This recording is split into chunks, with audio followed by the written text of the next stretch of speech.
everyone, welcome back to Cooking with Mare. Today we are making the Matcha Basque Cheesecake. The first thing you're going to need is a 6-inch cake pan with a removable bottom, and then we are going to tear out 2 sheets of parchment paper so we can double line this pan.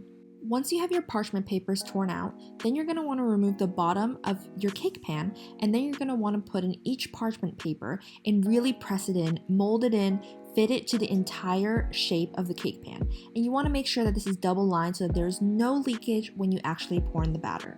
Then you're going to put the bottom in and really press it in at the bottom so that you can solidify the mold of your parchment paper. After you've pushed and tugged at your parchment paper and really gave it a good nice molding around your pan, it should look a little something like this.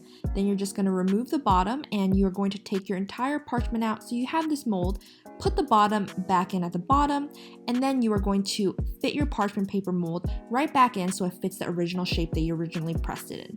And you might need to fold a little bit of the creases, really press it in for a good one, and just make sure everything is nice and beautiful and folded. Like this. Now the main tool we're going to use for this cheesecake is going to be a food processor. You're going to need 1 package of full-fat cream cheese, and if you're like me, you're going to struggle with taking out the package of cream cheese because you have no nails, and I'm still struggling, and after much trial and tribulation, I finally get it, and you're going to want to put your package of full-fat cream cheese into the food processor. Then you're going to add 1/2 cup of white sugar. The tough life of being a content creator. I have to create TikToks while I make YouTube videos. You're going to want to blend it on full speed for a few minutes until it becomes nice and creamy. And you're going to want to use a spatula to push the sides down just to make sure that everything is nice and homogeneous. And next we're moving on to the eggs. So we're going to need 3 eggs for this recipe, 2 full eggs and 1 egg yolk. So cracking my first egg into the bowl. And then I realized that I used the wrong bowl because I wanted a glass bowl for you guys to have some nice visual action over here. So transferring my egg into the nice clear glass bowl, cracking in my second egg, and then I just want 1 egg yolk. For whatever reason, this egg yolk was really weird. It was honestly really runny, but I promise you guys it wasn't spoiled. Then you're going to want to take a wire whisk and you're going to want to beat up your egg mixture and film your TikTok, do your thing. And you really want to beat it up until it's very, very nice and smooth so that the next step is that we can stream it into the food processor. And you want to make sure that you do this at a very slow amount each time because you want your entire mixture and your entire batter to be very, very smooth with no lumps. After you finish streaming in all your eggs, next step is going to be the matcha powder. So for this matcha powder, I'm putting in 2 full heaping tablespoons of the Uji matcha powder from Sugimoto. Everything will be linked down below. Then you're just gonna blend everything together and mwah, chef's kiss. Literally look at that green. It's so beautiful and stunning. Again, grabbing your spatula, scraping down all the sides. You wanna make sure your mixture is completely homogeneous and everything is extremely well blended. Then you're just gonna pulse it around for a little bit longer, make sure everything is nice, smooth, beautiful. While the food processor is running, I'm adding 6 teaspoons very slowly, a little bit at a time, of all-purpose flour. And all-purpose flour here is really gonna act like a binding agent, like a glue, and it's gonna help our batter really stick together and act more like a cake batter. And once you're done putting in all of the all-purpose flour, you're gonna blend it in a little bit more, and you're going to want to scrape down the sides again just to make sure that everything is nice and smooth. Again, can't stress enough how important it is for this batter to be extremely smooth. After you've added in your all-purpose flour, the next step is going to be heavy cream.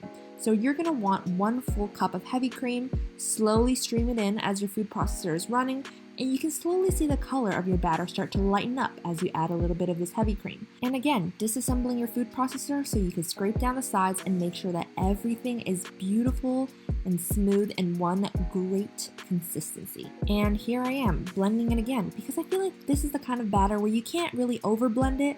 And I'm adding just like a tiny sprinkle of salt here, not too much. You want to make sure you don't overdo it. After everything is blended and homogenized, then you're going to want to grab your pan lined with your parchment paper and you're going to want to strain your batter into the pan so that everything is nice and smooth. And in this kitchen, we hate waste, so we're trying to scrape in every last bit of this precious batter. And if you're like me, you're probably a klutz and, well, the blade just falls in and it's just a complete disaster. So it's messy in the kitchen. If it's not messy, you're doing it wrong. So here I am trying to get every last bit, and I'm just trying to scrape in the rest that I have in the bowl into my pan. So you should end up with something like this, and as you can see, there are a little bit of bubbles on the top, giving it a little tap on the counter. I'm just using a chopstick to like pop all those little bubbles on the surface because I really don't want to have any bubbles, because when I bake, I don't want to have big bubbles. I'm putting my cake pan on top of a baking sheet just in case there's any spillage. And I think I forgot to mention this, but you're going to want to preheat your oven to 425 degrees Fahrenheit for a good 30 minutes before you actually put the cake pan in, because you want it to be really hot. And after 30 minutes in the oven, then I'm going to take it out. It should have risen quite a bit, and it should be very jiggly like you can see here. I kind of had a crack because I messed up, but hey, you know, accidents happen in the kitchen. And after letting it cool for around 3 hours, you can slowly take the parchment off. It's okay if some of the cake comes off, not a big deal. It's just part of the process. Embrace it, you know, embrace the change. And for this cake, you really want to make sure you don't cut into it until it is at least at room temperature. You can also put it in the fridge overnight if you want your cake a little bit firmer. Completely up to you. If you like it a little bit softer, you can have it right at room temperature. I ended up putting my cheesecake in the fridge for around 2 hours just because I like my cake a little bit firmer. And that's it. That's the Matcha Basque Cheesecake. Super easy. Let me know if you guys end up creating this beautiful matcha decadent masterpiece at home. Thank you guys so much for watching. I hope you guys enjoyed it. Make sure you check out all my socials. They'll be linked down below. And I'll see you guys on the next episode of Cooking with Mare.